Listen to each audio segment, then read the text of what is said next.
wanted to be absolutely nothing like anyone else. And if you could buy the same thing off the same rail, you certainly weren't interested. That's why I loved having my clothes made for me. It meant a lot to me.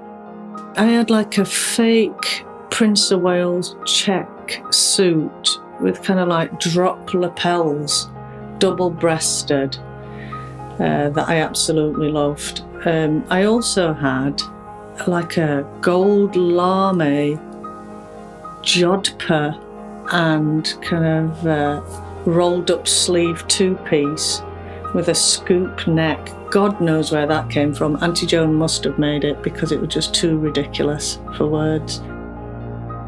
I belonged other places, that's what I felt like. I felt like I belonged other places, not this place.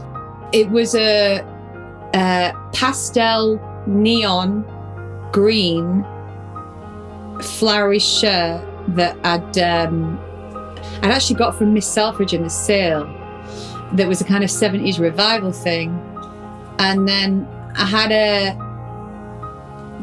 giant brocade burgundy tie that I used to wear. And then I bought my pride and joy, this Kurt, this amazing fair trimmed winter Kurt. It was a bit like kind of Anna Karenina really, and I would get so much shit for it. But that was like my first, like, as the kids would call it now, fit. That was my first look.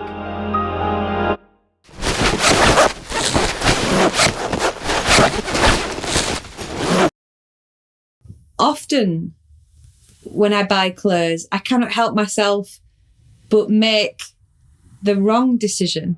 I love reading about clothes. I love talking about clothes. I love looking at pictures of clothes. But when it comes to actually clothing my body, I think because then you get so much interference. And I had this dress that had hoops up around the neck to join in leather, like embedded in leather, inlaid. And it was completely tight, extremely short, and a halter neck, so no back in it. And I remember being in a chip shop on Division Street, I think, and a bloke decided to pick me up, put me over his shoulder and lift it up. I'd felt absolutely invincible in that dress, and in 1 second, he'd completely taken all that away. I do remember wanting to wear clothes that expressed my desires, but not to like, I wanted to be attractive and look sexy, but I definitely didn't want to be having sex as a result of that.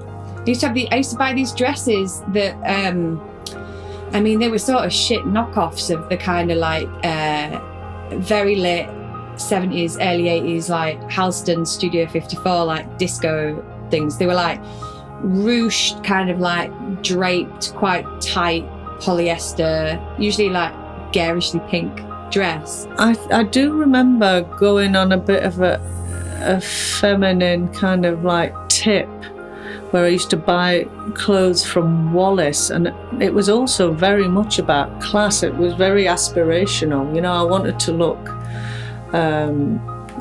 kind of sexless, almost middle-aged, you know, a drop waist dresses and crepe de chine and all these kind of things that were like anachronistic, really.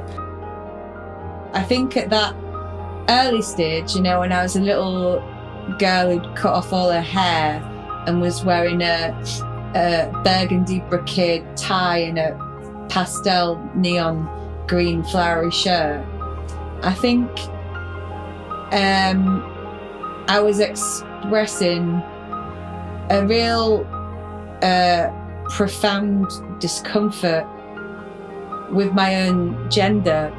I do think a lot of those teenage years and the younger years were really afraid that I was stuck in the class that I was born into, that I'd got ideas above my station, or that I thought I was something that I wasn't. But I always wanted to be on the winning side. I did not want to be a woman as women were being presented to me, because when I was growing up, you could either be a woman who people wanted to shag, or somebody who were just quiet, didn't say anything, didn't have any options.